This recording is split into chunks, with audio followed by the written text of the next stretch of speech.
नमस्कार, मैं हूं सिद्धि सिंह और आप देख रहे हैं आगाज एक्सप्रेस। महाराष्ट्र विधानसभा चुनाव के नतीजों के बाद भी स्थिति स्पष्ट नहीं हो पाई है।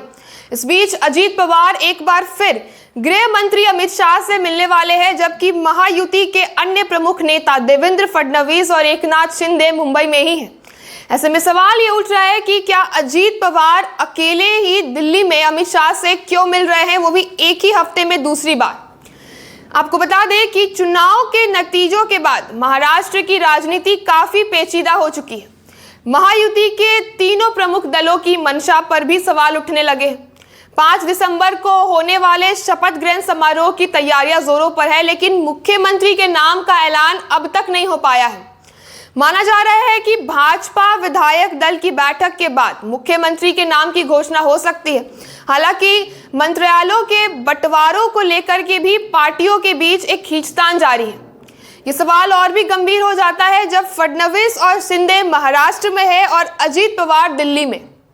देखा जा रहा है कि अजीत पवार महायुति के अन्य नेताओं के साथ अलग अलग रुख अपनाते हुए नजर आ रहे हैं।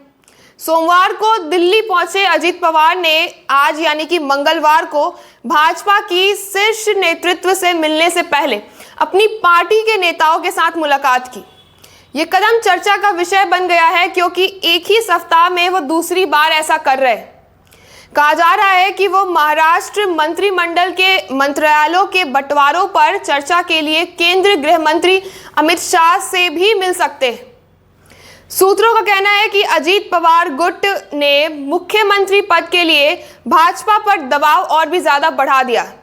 वहीं तीनों पार्टियां कैबिनेट में मंत्रालयों के बंटवारों को लेकर विवादों में उलझी हुई दिखाई दे रही है। शिंदे गृह मंत्रालय की मांग कर रहे हैं, जबकि एनसीपी वित्त मंत्रालय पर जोर दे रही है। लेकिन भाजपा इन दोनों मंत्रालयों के देने के लिए तैयार नहीं हो रही।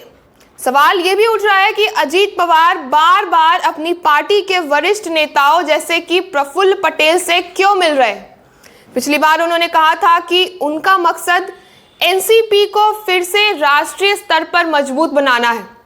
वो दिल्ली के विधानसभा चुनाव में भी पार्टी को सक्रिय करेंगे और उसकी पुरानी स्थिति बहाल करने का प्रयास करेंगे। अब सबकी निगाहें जो है 4 दिसंबर को भाजपा विधायक दल की बैठक पर है, जहां महाराष्ट्र के अगले मुख्यमंत्री के नाम का ऐलान होने जा रहा है और ऐसी उम्मीदें लगाई जा रही है कि उस बैठक के बाद मुख्यमंत्री का नाम सामने आ जाएगा। एक वरिष्ठ भाजपा नेता के अनुसार देवेंद्र फडणवीस नए मुख्यमंत्री के तौर पर लगभग तय हो चुके।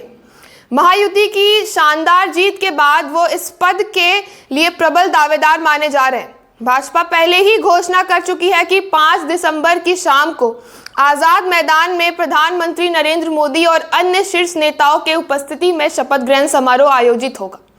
तो ऐसे तमाम खबरों के लिए जुड़े रहिए हमारे साथ और देखते रहिए आगाज एक्सप्रेस।